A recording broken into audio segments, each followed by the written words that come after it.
Assalamu alaykum wa rahmatullah, chers frères et sœurs. Le monde que nous voyons n'est pas le seul que Dieu a créé.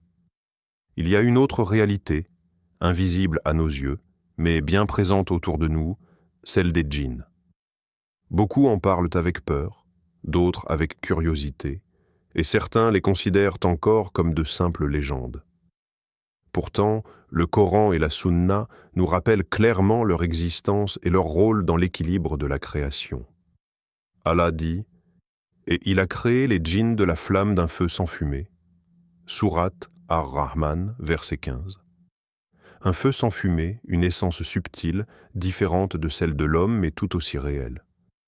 Ce verset, à lui seul, ouvre une porte sur un monde que peu connaissent, mais que beaucoup ressentent parfois sans le comprendre. Les djinns ne sont pas des fantômes ni des mythes. Ce sont des créatures dotées de conscience, de libre arbitre, capables du bien comme du mal. Certains vivent paisiblement, d'autres, guidés par la rancune ou l'égarement, cherchent à troubler l'homme, à influencer son esprit ou à affaiblir sa foi. Et parfois, sans le savoir, ce sont nos propres gestes, nos habitudes ou nos négligences qui leur ouvrent la voie. Combien de personnes vivent des phénomènes étranges qu'aucune explication rationnelle ne peut décrire?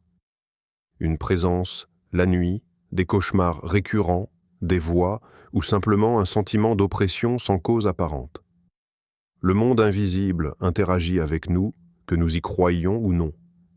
Et ignorer cela, c'est se priver d'une partie de la sagesse que le Coran cherche à nous enseigner. Dans cette vidéo, nous allons explorer les portes invisibles que certains comportements ouvrent dans notre vie, ces failles par lesquelles les djinns peuvent pénétrer et troubler la sérénité du cœur. Pas pour effrayer, mais pour éclairer.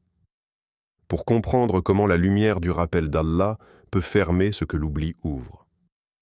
Chaque mot que tu entendras ici vient du désir sincère de t'aider à te protéger, à renforcer ton lien avec Allah et à marcher avec plus de conscience sur le chemin de la foi.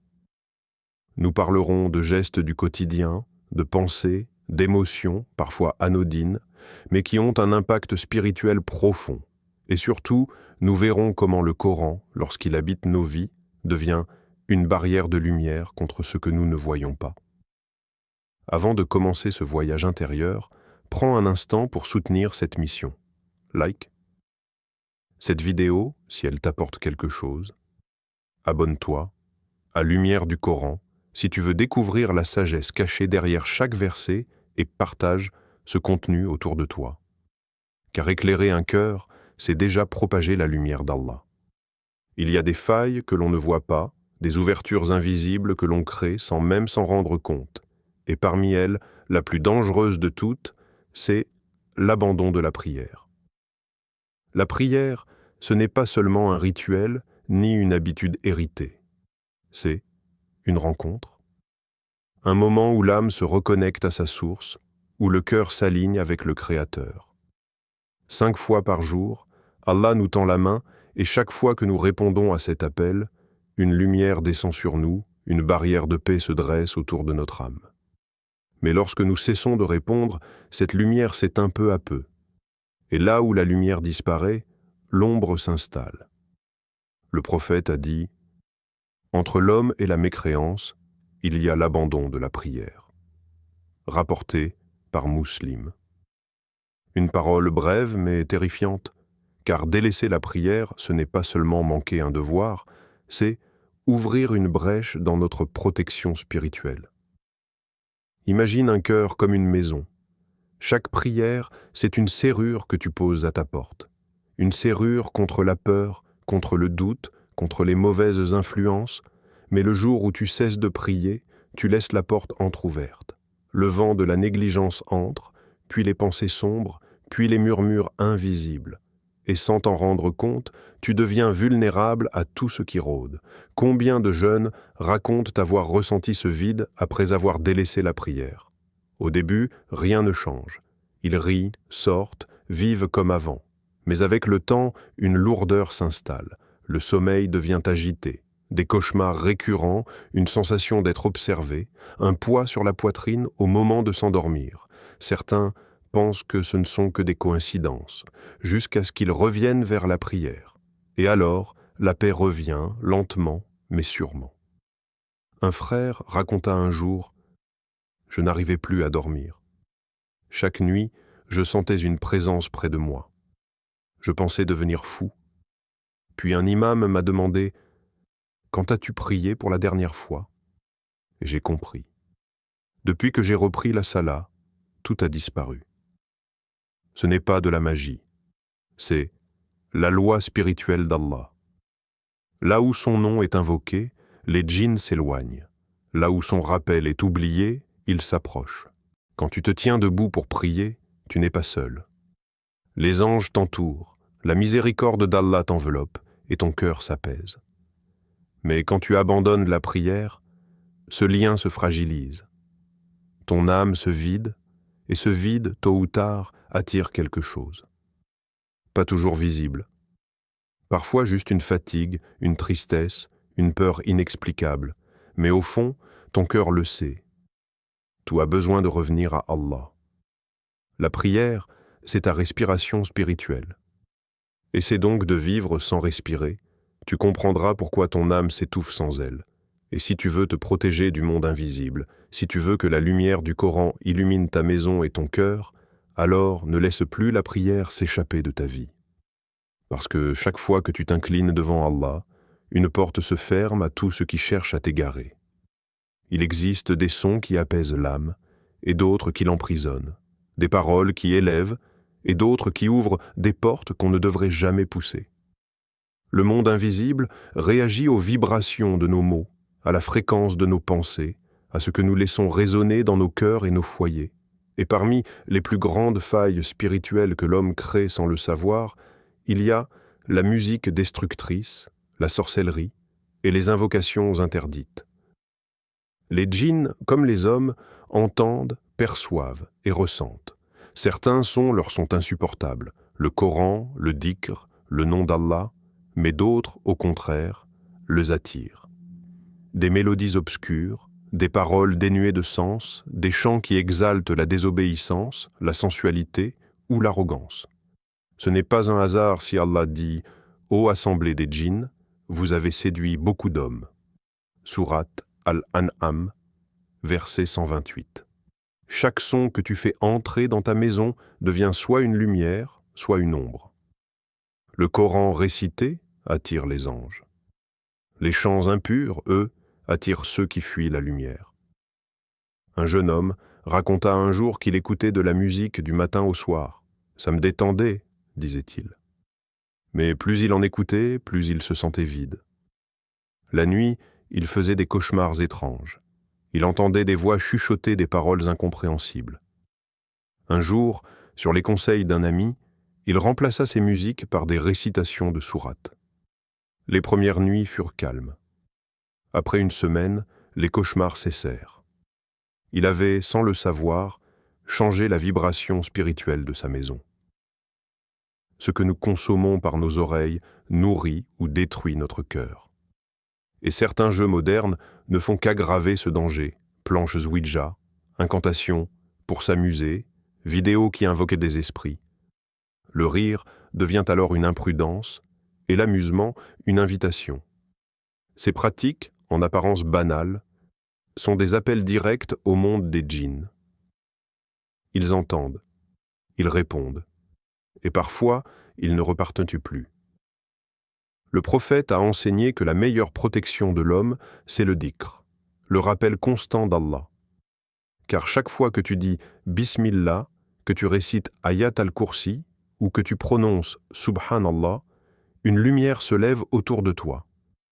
Une vibration que les djinns ne supportent pas. Mais lorsque le cœur s'habitue à des paroles vides, à des sons dépourvus de sens, il s'éteint peu à peu jusqu'à devenir une demeure sombre. Une demeure où la lumière divine ne résonne plus. Réfléchis à ce que tu écoutes, à ce que tu fais résonner dans ton âme. Est-ce que tes oreilles sont le canal du rappel d'Allah ou le passage de sons qui éloignent de lui? Chaque mélodie, Chaque mot a une empreinte. Le Coran purifie, la musique impure souille. Et dans ce combat invisible, le choix de ce que tu laisses entrer dans ton cœur détermine ce qui y résidera. Les anges de la paix ou les djinns du trouble. Alors, la question est simple. Quelle vibration domine ton univers intérieur? Celle qui nourrissent la lumière ou celle qui appelle l'obscurité? Il y a des lieux où la lumière d'Allah se fait rare, des espaces où le silence est lourd, où l'air semble plus dense. Ce sont les endroits impurs. Ces zones où le nom d'Allah n'est presque jamais prononcé, où l'ordre cède la place au chaos. Et c'est là que les djinns, invisibles mais bien présents, trouvent refuge. Le prophète nous a avertis, ces lieux sont habités par les djinns. Lorsque l'un de vous y entre, qu'il dise « Bismillah », rapporté par Abu Daoud. Une phrase simple, mais qui protège d'un monde que l'on ne voit pas. Car les djinns aiment ce que l'homme fuit, les endroits sombres, sales, délaissés. Là où règnent impureté, désordre et oubli du rappel d'Allah, les toilettes, les décharges, les maisons abandonnées, les terrains où l'on sème la négligence sont pour eux des abris. Là où la propreté physique et spirituelle disparaît, ils s'installent. Et parfois, par curiosité ou inconscience, l'être humain franchit leur territoire sans précaution. Il entre sans dire « Bismillah », il s'attarde, il plaisante, et sans le savoir, il attire sur lui une attention qu'il n'a pas souhaitée. Karim, un jeune homme, en fit l'expérience. Un soir, avec des amis, il entra dans une vieille maison à moitié en ruine, réputée, hantée. Il riait, filmait, se moquait. Rien ne se passa sur le moment. Mais cette nuit-là, Karim se réveilla en sursaut. Il sentait comme un souffle glacé sur sa nuque. Les jours suivants, il entendit des pas dans son couloir alors qu'il vivait seul. Il consulta un imam qui lui demanda simplement « As-tu prononcé Bismillah en entrant dans cette maison ?» Karim réalisa qu'il avait franchi une frontière sans permission. Après quelques semaines de dhikr et de récitation du Coran, tout redevint normal. La paix revint. Cette histoire illustre une vérité que beaucoup ignorent. Le monde invisible a ses territoires et le respect du nom d'Allah en est la clé d'accès ou de protection. L'impureté ne se limite pas à la saleté matérielle. Elle peut aussi être morale ou spirituelle. Un foyer où la colère règne, où le mensonge s'installe, où le Coran n'est jamais récité devient peu à peu un espace où la lumière se retire. Et dans l'absence de lumière, les djinns trouvent leur place. La pureté, elle, repousse. Elle éclaire. C'est pourquoi le prophète aimait la propreté dans tout, le corps, les habits, la maison, mais surtout le cœur. Lorsque tu dis « Bismillah » en entrant dans un lieu impur, c'est comme si tu plaçais un bouclier invisible autour de toi. Les djinns te voient, mais ne t'atteignent pas. Mais si tu oublies, si tu entres distrait, si tu vis dans le désordre et l'impureté, tu leur donnes une autorisation sans même le savoir. Observe ton environnement. Y a-t-il dans ton espace des zones où le nom d'Allah n'est jamais mentionné? Des lieux où tu ressens une lourdeur, un malaise inexplicable? Souvent, ces endroits ont simplement besoin d'être purifiés par la parole d'Allah, par le Coran, par le dhikr. La lumière chasse l'ombre. Et la pureté, qu'elle soit dans un lieu ou dans une âme, ferme la porte à tout ce qui rôde dans l'invisible.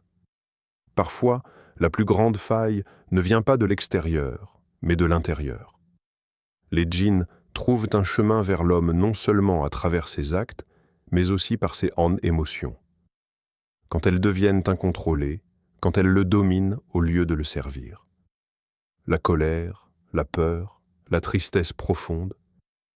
Ces états du cœur, lorsqu'ils s'enracinent sans le rappel d'Allah, deviennent comme des portes entr'ouvertes. Le prophète a dit « La colère vient du diable », rapporté par Ahmad, et il suffit d'observer une personne en colère pour comprendre la sagesse de ce hadith. Le visage se transforme, la voix s'élève, la raison s'efface. Dans cet instant, l'homme ne parle plus avec son cœur, mais avec sa faiblesse. C'est là que le diable trouve sa chance. Il souffle des pensées, attise le feu, pousse à la faute. Ce n'est plus l'âme qui agit, mais la rage qui parle à sa place. Yassine, un jeune homme pieux, en fit l'amère expérience. Après une dispute violente, il sentit son cœur battre avec une force anormale. Son corps tremblait, sa vision se troublait. Cette nuit-là, il n'arriva pas à dormir. Il entendait comme un murmure qui alimentait sa rancune. « Tu ne peux pas le laisser te parler ainsi. Venge-toi. » Pendant plusieurs jours, il sentit une oppression dans sa poitrine, une lourdeur constante, jusqu'à ce qu'un imam lui dise simplement « Cherche refuge en Allah contre le diable banni. » Alors, il multiplia les ablutions, les invocations, et reprit le dhikr. Peu à peu, la paix revint. Ce n'était pas la colère qui l'avait vaincue, c'était l'emprise invisible qu'elle avait ouverte. Mais la colère n'est pas la seule faille. La peur excessive peut aussi attirer ce qu'on redoute. Car la peur nourrit la chose que l'on fuit. Quand un cœur tremble sans confiance en Allah, il devient vulnérable. Il croit au murmure, il amplifie l'invisible. Le Coran dit « C'est seulement le diable qui cherche à faire peur à ses alliés. » Sourate Al-Imran, 175. La peur, lorsqu'elle n'est pas guidée par la foi, devient un piège. Elle attire le mal au lieu de le repousser. Et puis il y a la tristesse, cette fatigue du cœur qui vide l'âme de toute lumière. La tristesse en soi n'est pas un mal. Même le prophète a pleuré. Mais quand elle devient désespoir, quand elle coupe le lien avec Allah, elle devient une brèche. Le diable murmure alors « Tu n'as plus de valeur, tu es seul. » Et c'est dans cette solitude spirituelle que l'invisible trouve sa place. Ce que ces émotions ont en commun, c'est le déséquilibre. Elles naissent d'une perte de contrôle, d'un éloignement du rappel d'Allah. Mais quand elles sont canalisées, elles deviennent des forces. La colère se transforme en courage, la peur devient prudence et humilité. La tristesse, lorsqu'elle est offerte à Allah, devient purification du cœur. Les djinns se nourrissent des âmes fragilisées, pas de celles qui brillent par le dhikr et la patience. Alors, chaque fois que tu sens la colère monter, la peur t'envahir, ou la tristesse t'éteindre, dis simplement « A'udhu billahi minash shaitan, ir-rajim ». Je cherche refuge auprès d'Allah contre le diable banni. Cette parole ferme une porte invisible, élève une barrière de lumière entre toi et ce qui t'agite. Car tant que ton cœur est ancré dans le rappel d'Allah, aucune émotion ne peut devenir une faille. Mais au contraire, un pont vers la sérénité. Il y a dans le monde invisible une loi simple mais puissante. Là où le nom d'Allah est souvent mentionné, la lumière règne. Là où son rappel disparaît, l'ombre prend place. Le dhikr, ce souvenir constant d'Allah sur la langue et dans le cœur, est bien plus qu'une simple parole répétée. C'est une armure spirituelle. Un bouclier invisible qui protège le croyant à chaque instant.